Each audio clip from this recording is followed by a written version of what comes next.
السلام علیکم، کیسے ہیں آپ؟ ایک سوال جو ہر طرف پوچھا جا رہا ہے کہ ایرانی صدر ابراہیم رئیسی کی موت کیسے ہوئی؟ کیا انہیں کسی خفیہ طاقت نے ہلاک کیا یا واقعی جہاز کسی ٹیکنیکل مسئلے کا شکار ہوا؟ ہم اس ہلاکت کو ہر طرح کے دلائل اور تاریخ کے پس منظر کو دیکھ کر آپ کے سامنے رکھیں گے۔ کیا اسرائیلی انٹیلیجنس ایجنسی موساد اس کے پیچھے ہو سکتی ہے یا پھر یہ ایک تکنیکی خرابی ہے؟ پہلے ہم دیکھتے ہیں کیا اسرائیل انٹیلیجنس ایجنسی موساد یا پھر اس کی اتحادی CIA نے ٹارگٹ کیا۔ اس مفروضے کے حق میں جو باتیں جاتی ہیں ان میں سب سے مضبوط پوائنٹ یہ ہے کہ ماضی میں اسرائیلی انٹیلیجنس ایجنسی موساد ایسے ٹارگٹ انجام دے چکی ہے۔ مثلاً وہ اپنے دشمنوں کی اہم شخصیات کو یا پھر اپنے دوستوں کو ٹارگٹ کرتی آ رہی ہے۔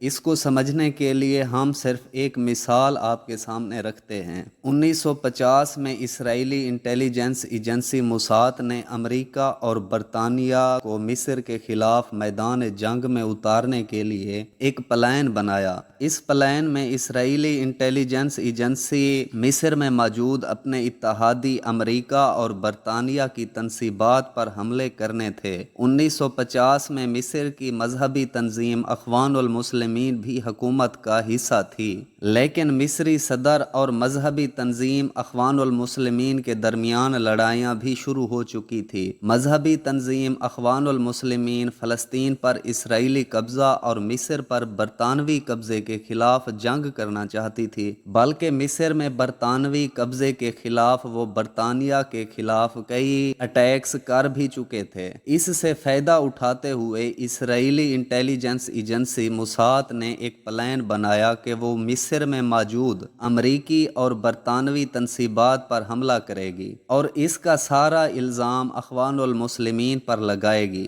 کیونکہ اخوان المسلمین امریکہ اور برطانیہ کے خلاف اعلان جنگ کر چکی تھی۔ اب اسرائیل کو اس سے فائدہ کیا ہونا تھا؟ 1954 میں برطانیہ اور فرانس کا مصر کی نہر سویز پر قبضہ تھا اور یہ قبضہ 1982 سے تھا۔ اسی لیے مصر میں موجود برطانیہ اور امریکہ کے مفادات کے لیے کئی ادارے موجود تھے۔ امریکہ مصر پر اس برطانوی اور فرانسیسی قبضے کے خلاف تھا، بلکہ مصر کی اس وقت کی موجودہ حکومت کو سپورٹ کرتا تھا، اور امریکہ چاہتا تھا کہ برطانیہ اور فرانس کا جو مصر کی نہر سویز پر قبضہ ہے اسے وہ چھوڑ دیں، بلکہ برطانیہ کی اپوزیشن میں ایسا طبقہ تھا جو چاہتا تھا کہ برطانیہ مصر کی نہر سویز پر قبضہ ختم کر دے۔ اب اسرائیل نے سوچا کہ اگر امریکی اور برطانوی تنصیبات جو مصر میں موجود ہیں ان پر حملے ہوں گے تو الزام مصر کی مذہبی تنظیم اخوان المسلمین پر جائے گا۔ امریکہ اور برطانوی اپوزیشن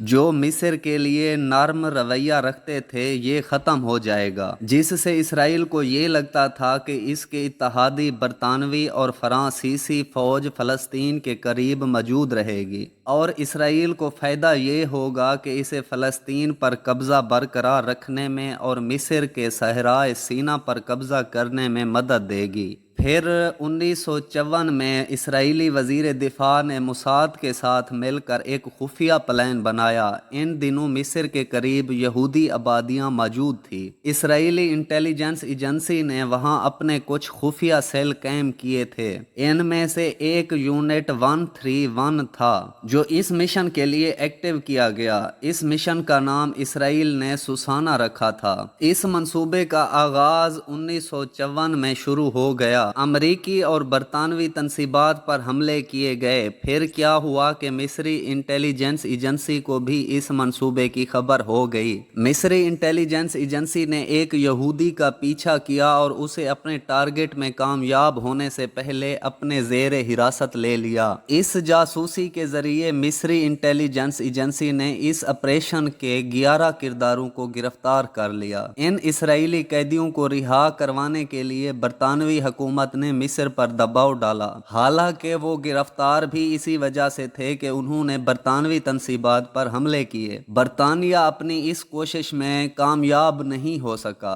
क्योंकि इन्हीं दिनों मिस्र के सदर पर कातलाना हमले के इल्ज़ाम में अख़वानुल मुस्लिमीन के कई कारकुन गिरफ्तार थे, जिन्हें रिहा करने के लिए मिस्री सदर तैयार नहीं थे। इस वजह से मिस्री सदर ने बरतानिया हुकूमत को कहा कि मैं अपने मिस्र के लोगों को रिहा नहीं कर रहा तो मैं इसराइली कैदियों को कैसे रिहा कर दूं। जब ये इसराइली एजेंट अपनी सजा पूरी करके वापस आए तो इसराइल ने इन्हें खुशामदीद कहा। इस 70 साल पुराने प्लान की तफसीलात आज भी इंटरनेट पर मौजूद हैं। इस प्लान के अहम किरदारों को इसराइली हुकूमत ने अवार्ड्स भी दिए हैं। पहले सुसाना प्लान की नाकामी के बाद इसराइल ने दूसरा प्लान 1955 में मिस्री सदर को मारने का बनाया। प्लान कुछ यूं था कि मिस्री सदर की तकरीर के दौरान एक बारूद से भरा हुआ ट्रक इसकी स्टेज के करीब उड़ा दिया जाए और इल्ज़ाम मिस्र की तंजीम अख़वानुल मुस्लिमीन पर लगाया जाए। इस प्लान में बरतानवी और फ्रेंचेज एजेंसीज भी इसराइल की मदद कर रही थी।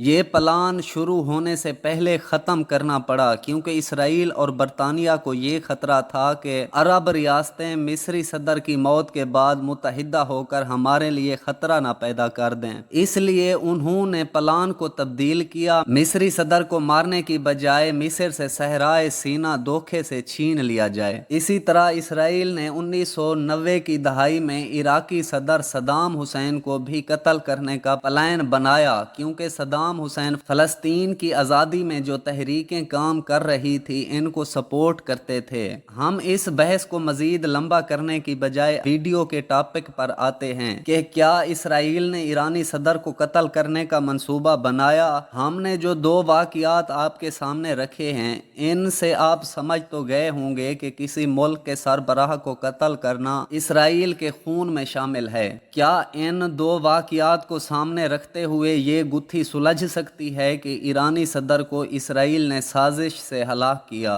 जाहिर है इन दो वाक़ियात से ये साबित नहीं होता कि इसराइल इसमें मुलव्वस है। इसके लिए हमें ये देखना होगा कि जहाँ ये वाक़िया पेश आया क्या वहाँ इसराइली इंटेलिजेंस एजेंसी के आसार मौजूद थे। जी हाँ, ज़रूर थे। वो इस तरह के जब ईरानी सदर अपने हमसाया मुल्क अज़रबैजान में हैडल पावर डैम का इफ्तिताह करके तबरेज़ वापस आ रहे थे, ईरानी सदर इसराइल के टारगेट पर थे और अज़रबैजान इस खित्ते में इसराइल का सबसे बड़ा मिलिट्री और जासूसी का अड्डा है। बाकू के करीब इसराइली इंटेलिजेंस एजेंसी की एक बहुत बड़ी बेस है जहां हर वक्त तियारे परवाज करते और उतरते रहते हैं। यही आज़री सदर जिससे ईरानी सदर मिलकर वापस आ रहे थे कई बार कहा है कि इसराइल और अज़रबैजान के ताल्लुकात आइसबर्ग की तरह हैं। ये जितना समंदर के ऊपर हैं इससे कहीं ज़्यादा नीचे हैं। अज़रबैजान के तेल का सबसे बड़ा खरीदार इसराइल है। इसराइल का 40% तेल अज़रबैजान से आता है और अज़रबैजान की फ़ौज का 60% असला अमेरिका की मदद से इसराइल अज़रबैजान को देता है। इन्हीं हथियारों की मदद से आज़री फ़ौज अपने दुश्मन मुल्क आर्मीनिया से जंग जीत चुकी है। शायद कुछ दोस्तों को मालूम ना हो कि अज़रबैजान एक शिया स्टेट है, लेकिन इससे हर वक्त ईरान से खतरा रहता है, क्योंकि अज़रबैजान एक सेकुलर मुल्क है। इसलिए अज़रबैजान जो लोग ईरान में शिया इनकलाब से मुतासर होकर कुछ करना चाहते हैं इन पर पाबंदी लगाए रखता है। ईरान और अज़रबैजान एक दूसरे के मुल्क में कोई खुली मुदाखलत नहीं कर रहे, लेकिन एक दूसरे से होशियार बहरहाल रहते हैं, क्योंकि ईरान के अंदर दो सूबे ऐसे हैं जहां आज़री कौमियत की अक्सरियत है। इस वजह से ईरान यहाँ अक्सर पाबंदियां लगाए रखता है कि अज़रबैजान की तरफ से इन दो सूबों में कोई मुदाखलत ना होने पाए। यही कोशिश अज़रबैजान की हुकूमत भी करती रहती है कि इनके यहाँ कोई मुदाखलत ना होने पाए, और इसी के लिए इसराइली इंटेलिजेंस एजेंसी से मदद मिल रही है। सोशल मीडिया की मालूमात चुराने के लिए इसराइल ने जो सॉफ्टवेयर बनाए हैं वो भी अज़रबैजान इसराइल की मदद से इस्तेमाल कर रहा है और अपने शहरियों पर नजर रखता है। फ़लस्तीन के हक में उठने वाली आवाज़ों को दबाने के लिए और किसी भी एहतजाज को रोकने के लिए वो इसराइल से मदद लेते हैं, और ये सारे इकदामात आज़री सदर बरसों से कर रहा है। तो मई क्यूरियस फेलो हमने 2 पॉइंट क्लियर कर दिए हैं। पहला ये कि इसराइल किसी मुल्क के सरबराह को टारगेट करने की हिस्ट्री मौजूद है।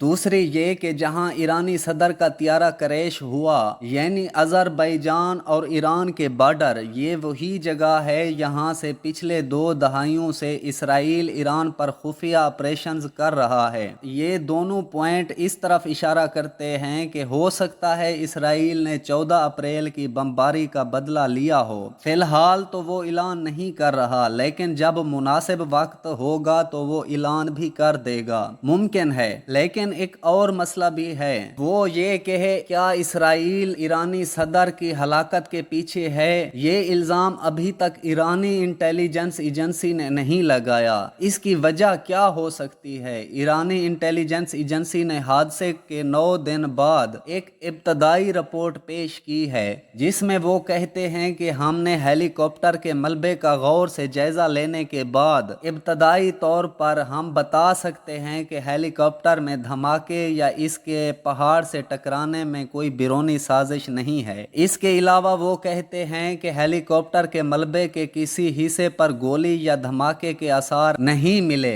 मई क्यूरियस फेलो इस सारी तफसीलात से यही लगता है कि ईरानी इंटेलिजेंस एजेंसी को किसी बैरूनी साजिश का सबूत नहीं मिला, लेकिन उन्होंने इस इम्कान को रद्द भी नहीं किया। इसलिए उन्होंने कहा है कि किसी हतमी नतीजे पर पहुंचने के लिए हमें कुछ वक्त चाहिए। इसलिए ईरानी इंटेलिजेंस एजेंसी के नज़दीक मामला अभी तक 50-50 है। लेकिन एक और बात ऐसी भी है जिससे लगता है कि ईरानी सदर का तियारा किसी बैरूनी साजिश का शिकार नहीं, बल्कि एक हादसा ही है, क्योंकि ईरानी सदर के स्क्वाड में 3 हेलीकॉप्टर थे। ये अमेरिकी ट्रांसपोर्ट तियारे हैं जिनमें 2 पायलटों के अलावा 12 से 15 लोग बैठ सकते हैं। लेकिन ये हेलीकॉप्टर इतने पुराने हैं, इन्हें अमेरिका ने वियतनाम की जंग में इस्तेमाल किया था, यानी 26 साल पहले इसकी प्रोडक्शन अमेरिका ने बंद कर दी थी। और ईरान को इनकलाब के बाद से जहाज तो दूर की बात, पार्ट्स भी नहीं मिले। ईरानी इंजीनियर अपने यहाँ लोकल सतह पर इन पार्ट्स की डुप्लीकेट बनाकर अपने पुराने एविएशन सिस्टम को घसीट रहे हैं। यही वजह है कि ईरान को पिछले 24 साल में तकरीबन हर साल एक बड़ा फिजाई हादसा सहना पड़ता है। 24 साल में ईरान में 24 फिजाई हादसे हुए हैं। इस ईरानी सदर की हलाकत के बाद एक बार फिर अमेरिका ने ईरान के एविएशन सिस्टम पर मजीद पाबंदियां लगा दी हैं। मुख्तसर ये कि ईरान के पास वारफेयर के लिए अगर कोई मॉडर्न हथियार है तो वो इसका मिसाइल सिस्टम है। मिसाइलों के बरअक्स इनके जहाज बहुत पुराने हैं। इस वक्त मई के आखिर तक अक़वाम मुत्तहिदा की तरफ से ईरान पर कोई पाबंदी नहीं, लेकिन अमेरिका की तरफ से हजारों पाबंदियां हैं। लेकिन बाकी ममालिक भी ईरान के साथ मिलिट्री डील करने में मोहतात रहते हैं। अब आप यकीनन ये सोच रहे होंगे कि चीन और रूस तो अमेरिका के दुश्मन हैं, वो क्यों ईरान को हथियार नहीं देते? इसका जवाब ये है कि चीन और रूस भले ईरान के दोस्त हैं, लेकिन वो यूएई, सऊदी अरब, कतर और इराक के साथ भी अच्छे ताल्लुकात रखते हैं। ये सारे ममालिक पहले भी ईरानी मिलिट्री पावर से खौफजदा रहते हैं। इसीलिए चीन और रूस ईरान को दिफा के लिए कुछ न कुछ तो सपोर्ट कर देते हैं, लेकिन बड़े हथियार देने में आज भी हिचकिचाते हैं। तो क्या इन बातों से साबित होता है कि वाकई ईरानी सदर का हेलीकॉप्टर हादसे का शिकार हुआ, इसके पीछे कोई साजिश नहीं थी? हमारा ख्याल है कि ऐसा कहना फिलहाल कबल इस वक्त होगा, क्योंकि इसकी 3 वजह हैं। एक ये कि अगर ईरान को किसी पर शक है तो वो इस वक्त इल्जाम लगाने की पोजीशन में नहीं है, क्योंकि वो अगर इसराइल या अमेरिका पर इल्जाम लगाता है तो उसे फौरन जवाब भी देना होगा, और इस लेवल के जवाब देने के लिए ईरान दूर दूर तक तैयार नहीं है। दूसरी बात यह है कि Pakistani army chief general Ziaul हक के तियारे में सवार अमेरिकी सफीर भी मारे गए थे। इस वक्त भी पाकिस्तानी एस्टेब्लिशमेंट ने अमेरिका की तरफ उंगली नहीं उठाई थी। भुट्टो को फांसी दी गई तो किसी ने फौरी तौर पर बैरूनी ताकत पर इल्जाम नहीं लगाया था। इसी तरह अमेरिका ने ईरानी प्राइम मिनिस्टर डॉक्टर मुसद्दक का तख्ता उल्टा था। इसी दौरान सैकड़ों ईरानी शहरी हलाक हुए थे। इस वक्त भी अमेरिका ने इस ऑपरेशन की जिम्मेदारी लेने से फौरी इनकार कर दिया था, लेकिन 64 साल बाद इस ऑपरेशन के डॉक्यूमेंट्स डीक्लासिफाई कर दिए गए। तीसरी वजह यह है कि इस हादसे की एक गुत्थी अभी तक नहीं सुलझी, वो ये कि ईरानी सदर के स्क्वाड में शामिल 3 तियारों में से एक में इसके चीफ ऑफ स्क्वाड भी थे। वो कहते हैं कि मौसम बिल्कुल ठीक था, बादल थे, लेकिन हमने 2 तियारों को ऊपर उठा लिया और सदर का तियारा ऊपर नहीं उठ सका था। इन दोनों तियारों को कोई मुश्किल नहीं आई। इनका ये भी कहना है कि सदर के हेलीकॉप्टर के गायब होने से 1.5 मिनट पहले इनसे हमारा राब्ता हुआ था, जिसमें सब कुछ ठीक था। चौथी बात यह है कि हेलीकॉप्टर में मौजूद 8 मुसाफिर मारे गए, लेकिन एक शख्स 3 घंटे तक जख्मी हालत में जिंदा रहा। जब जहाज दोपहर 1 बजे लापता हुआ, जहाज को तलाश करने वाले लोग जहाज के अमले को कॉलें कर रहे थे तो किसी तरह इसने फोन रिसीव कर लिया। फिर वो 3 घंटे तक राब्ते में रहा। इनकी जो गुफ्तगू अभी तक जारी हुई है, इसके मुताबिक उन्होंने बताया है कि वो जख्मी हैं, सब कुछ अचानक हुआ, हेलीकॉप्टर तबाह हो चुका है, वो नहीं जानते वो कहाँ हैं, वो किसी ऐसी जगह गिरे हैं जहाँ दरख्त और सब्जा है। अहम बात उन्होंने ये बताई, उन्हें नहीं मालूम क्या हुआ है, सब कुछ अचानक हुआ, जब होश आया तो वो यहाँ पड़े थे और 3 घंटे बाद चल बसे। इनका आखिरी जुमला इसलिए अहम है, ना तो मौसम खराब था और 1.5 मिनट पहले तक सब कुछ ठीक चल रहा था, और आखिरी जिंदा इंसान ये बताकर मरा है कि वो नहीं जानता कि क्या हुआ, जो कुछ हुआ अचानक हुआ। अब या तो ये पायलट की गलती थी कि वो बुलंद चट्टान को नहीं देख सका और जहाज टकरा गया, या फिर किसी ने पहले जहाज में कोई वेपन रख दिया था जो बुलंदी पर जाने के बाद अपना काम दिखा गया। जल्द या बदेर ये हकीकत खुल जाएगी। हम उम्मीद रखते हैं कि ये हादसा ही हो, क्योंकि दुनिया पहले ही जहन्नम बनी हुई है, इसमें मजीद दुश्मनियों की गुंजाइश नहीं है। अगर आपको हमारी ये वीडियो अच्छी लगी है तो हमारे चैनल को ज़रूर सब्सक्राइब करें ताकि आने वाली नई वीडियो सबसे पहले आप तक पहुँचे।